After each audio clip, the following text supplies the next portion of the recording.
Mitchell, 2 seconds left. Mitchell puts it up. Scores! Colton Mitchell wins the game for the Vandals. They have upset Northern Colorado on a Colton Mitchell 3 to win it.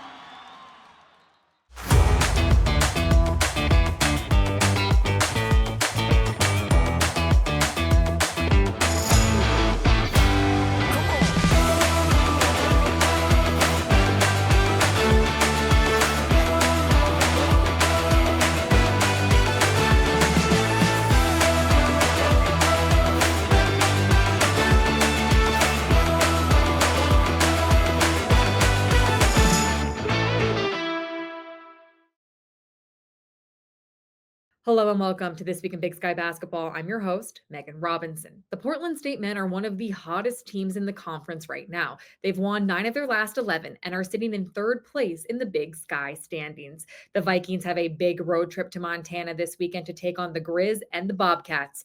Joining me now is head coach Jase Coburn to discuss their season.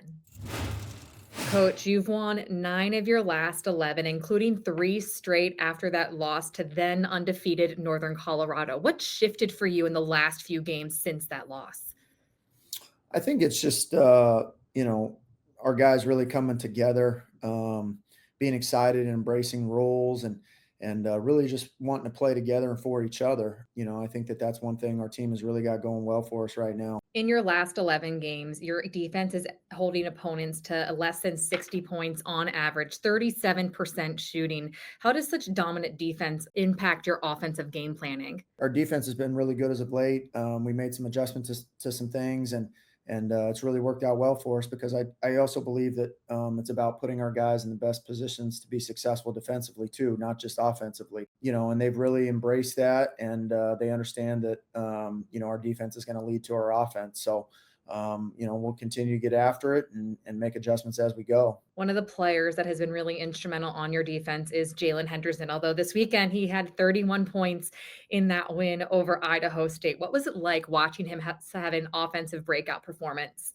Yeah, I mean, we knew that, he's fully capable of having a breakout moment at any given point during a game. And as of late, he's done a really good job defensively for us. He's had to sacrifice some offense, and he's a true team player. So he's tremendously talented on offense, but he's also really talented on the defensive end too. So, there's been a couple games where he's had to focus for us to give us the best chance to win on the defensive end, and he was willing to do that as a great teammate. And the other night, he played really well. So on the offensive end, and that's a great thing about our team. It could be anybody on any given night. And I think that's what makes us a really tough matchup to play against. You've recently said that what you're most proud of about your team this season so far is their progress. What specifically about their progress makes you proud as a head coach?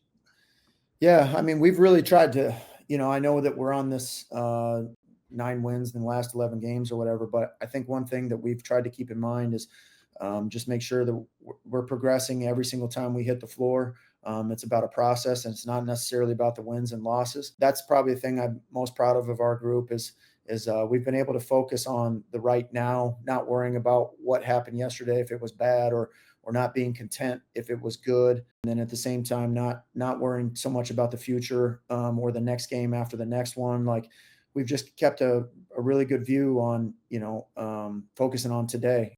Looking ahead to this week, you face Montana on Thursday, half game behind them for second place in the conference. What has been the focus at practice heading into this key conference matchup? Obviously we know it's a big game, and it's always going to be a big game for me because, I have the most respect for Coach DeCure. He's one of the best coaches to ever coach in the Big Sky. So to be able to get out there against him is awesome.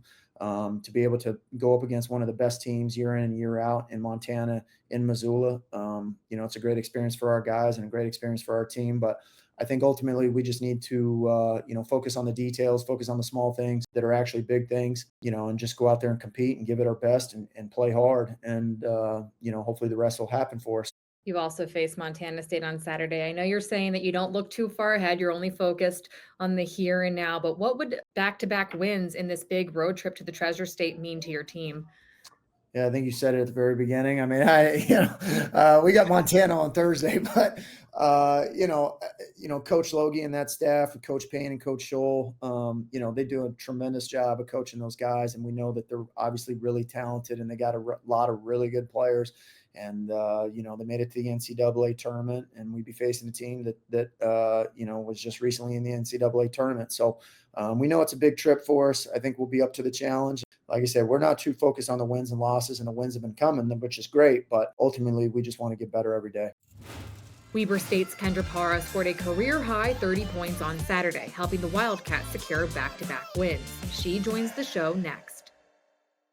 The secret to happiness is discovering your spot. It could be over the mountain or deep beneath the stream, in a quiet place, in a wild place. Life is good, yeah. The question is, where does your spot take you? Pocatello. Life is good here. Welcome back to This Week in Big Sky Basketball. I'm Megan Robinson, joined now by a Weber State Wildcat, Kendra Parra, who had a career night, 30 points in that win over Sacramento State. Why were you able to have such a dominating performance on Saturday, Kendra? Yeah, I think I was just taking the shots that were open to me, and I was, I set my feet, I had good shots, I had good teammates setting screens, and they were always hyping me up. You talked about your teammates. You said after the game that Antoinette Emanopu helped with your shooting. How did she help you get those shots off? Yeah, not only in the game, but in practice, she's always encouraging me. Even if I miss a couple shots here and there, she knows that I can knock them down. And specifically in that game, she did have a lot of points that game, but she was telling me in my ear, like, oh, like, I'm not scoring a lot, but I'll set you good screens and I'll get you open. And then when she picks and pops, like, she'll be open for that. Again, it was a career high for you in that win. What does a performance like that do for your confidence as a shooter? Yeah, so honestly, I didn't even realize that I had that many points until one of my teammates on the bench was like, oh, like, do you know you have this many? So I honestly didn't even realize, but it definitely boosts my confidence a lot. I've been putting the hours in the gym, so it's really nice that it's coming together. Big picture, your team won both games this weekend, defeating Sacramento State and Portland State. How do you build on that going forward? Yeah, we had a tough week at the Montanas, so we came in, we didn't want to think about the 0-2 we had that weekend, so we came in a different mindset. We put a lot of work in practice. We worked on the press. We need to work a little bit more on our turnovers, but I think we came in the week, good mindset, positive mindset, and we knew what we could get 2 wins. Like Coach Jackson, you are in your second season at Weber State. How have you seen her sort of start to transform this program during your time at Weber? Absolutely. She's a lot more comfortable this year. I feel like maybe she was a little bit nervous last year coming in with the new group, but this year totally different. She's very confident in what she does and what she teaches us, so it's really nice to see that. You played against her at your old school before transferring to Weber State. What's it like now being on the same team with Coach Jackson? Yeah. It's nice. It's fun. When we played against each other, we talked to each other on the sideline before and after the game, so that was nice. And my assistant, Coach Mac, she went to Adams State, which is where I'm from. So me and Mac kind of have that connection. We've known each other for a while.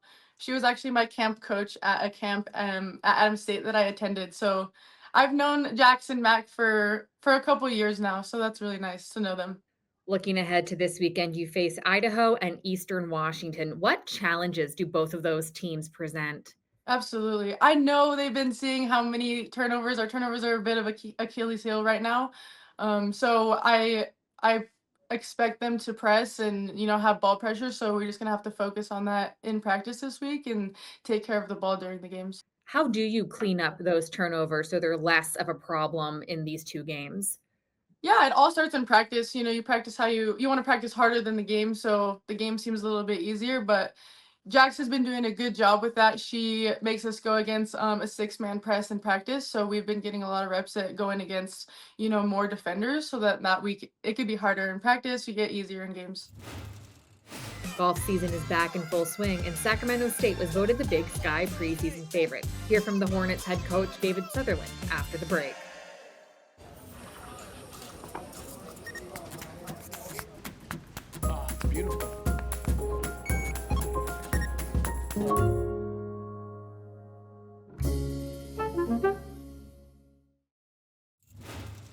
Welcome back to This Week in Big Sky Basketball. I'm your host, Megan Robinson. Golf season starts next week, and the Big Sky preseason polls are out. Sacramento State was chosen as the unanimous #1 selection after winning last year's tournament. Here to discuss the upcoming season is Hornets head coach David Sutherland. Coach, Sacramento State was the unanimous favorite in the Big Sky preseason poll. How do you feel about your team this upcoming season? Great group, talented. We have another good team, very dedicated. Also, just wonderful gals to be around. Golf is a sport where we travel in such small groups compared to many other sports that, the relationships are just awesome. You said you love your team, a lot of veterans back from last season. What does it mean to have so many of your ladies return for 2025? It's actually been really amazing in my program. In a day where you have a lot of transferring and the world of college athletics has changed a lot. I'm so far here at Sacramento State, really haven't changed much. We really have just these great relationships with these talented golfers and wonderful people. And so I'm super thankful. We have gals on our team this year that have been playing in the conference. They've won conference championships. Other gals have, and they've remained incredibly dedicated to our program. And as a coach, as in this day and age, you probably appreciate that even more than you did 10, 15 years ago, where it was a little bit more normal. And so, yeah, it means a lot to me beyond just coaching on a personal level, to have gals this talented and then really embrace the Big Sky experience. You are in your 17th season as head coach of Hornets women's golf. I know. I lost a bet. I mean, unbelievable. Yeah, I know. I'm feeling very old at times. But you're still in it. You must still love it to be doing it for 17 years. What's the best part of going into work every day? Oh, by far the relationships with the kids. I mean, I got girls I've coached who have children now that her kids call me grandpa, and I'm very okay with it. I love the relationships I have with the gals I coach. It's just, and then also the relation. I've had Cindy Lyford and I have coached together for 10 of those years, and certainly I'm so thankful anytime you're head coach and you have a person like Cindy who's so talented and willing to give so much of her time to a program and then be able to do it together. It's been just amazing. It's like those two things, and then whatever else is after that is not really that important. Quite frankly, those relationships are amazing. Your Hornets have won 4 of the last 5 available Big Sky titles. What is the key to sustaining success for so long?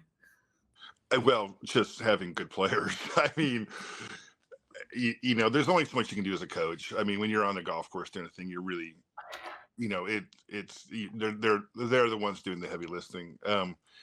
It's hard to win. There's going to be some luck involved anytime you win a tournament. We've had a few that were very, very close. We've lost a few that were very close, I should say. And the Big Sky always has talented teams. There's a depth of talent in the Big Sky now that just didn't exist 15 years ago. And so, but the credit really goes to the gals that have, put the hard work in, competed, and that goes to the other teams that have won, that really any team that has success, it's because of the players. And the coaching, you kind of like point everybody in the right direction. You certainly do the recruiting and you try to identify the players that you would like to have in your program.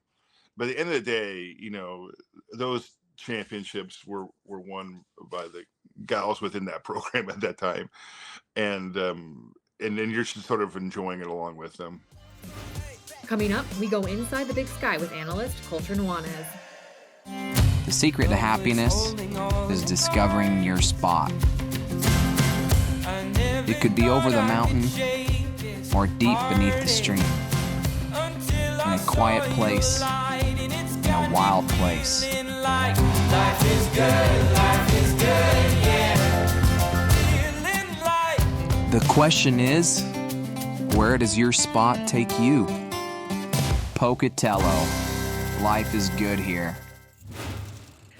Welcome back to This Week in Big Sky Basketball. I'm Megan Robinson. We're going to go inside the Big Sky with Colter Nuanez, brought to you by Visit Pocatello. Colter, the big play of the weekend in Big Sky Basketball was, of course, Colton Mitchell from Idaho hitting that three-pointer at the buzzer to hand UNC their first loss of the season.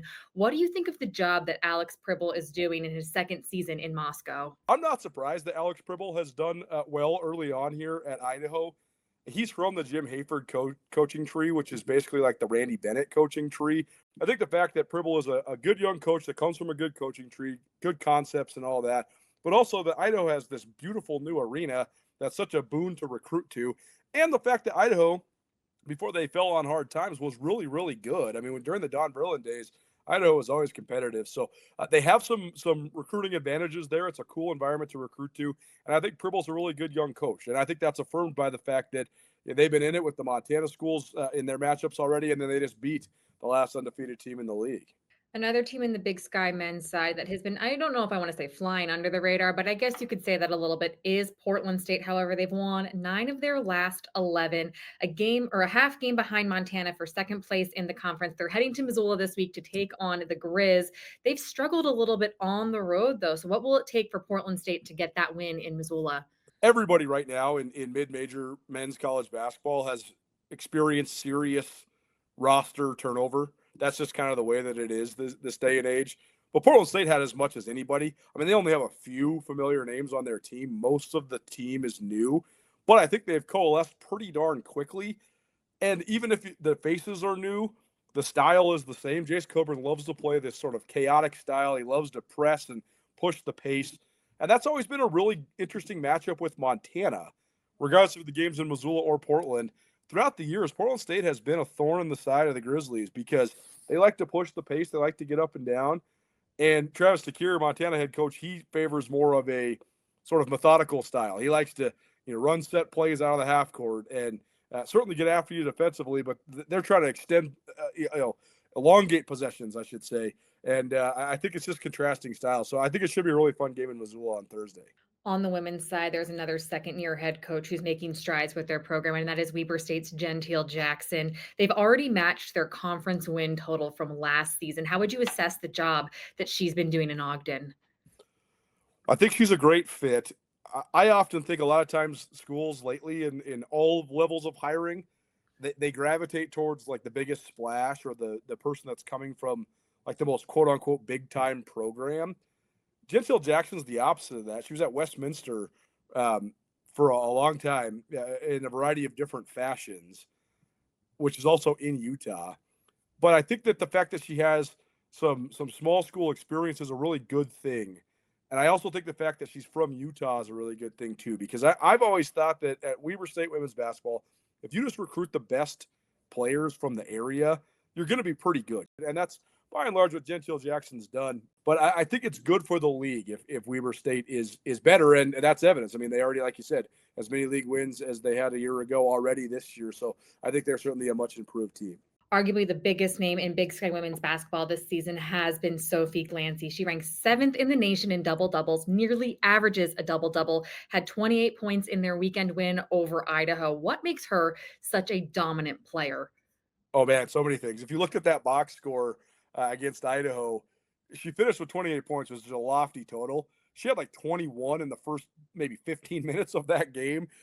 She made like 9 of her first 10 field goals. She also had 4 blocks to go along with it. I think she is like a high major level talent. She was the preseason MVP in the league, and I think that often comes with a big target on your back, but she's lived up to that. It has not affected her at all. She's unbelievably efficient around the basket. She establishes her presence in the post better than anybody in the conference. She runs the floor really well, and she's a great defender as well. So I think she is absolutely one of, if not the best players in the conference right now. Can't talk about the women's side of things without mentioning Montana State. They won round 1 of the brawl, a ride in an 11-game win streak. Coach Binford said that they are very much aware of the target on their back and that people are coming from them. How do they keep finding ways to win with this target on their backs? Well, first of all, I think they have the best role definition of any basketball team in the Big Sky, men's or women's. they have multiple players that are coming off the bench right now that started. I mean, they have 3 players that are coming off the bench right now that have started in past years at Montana State.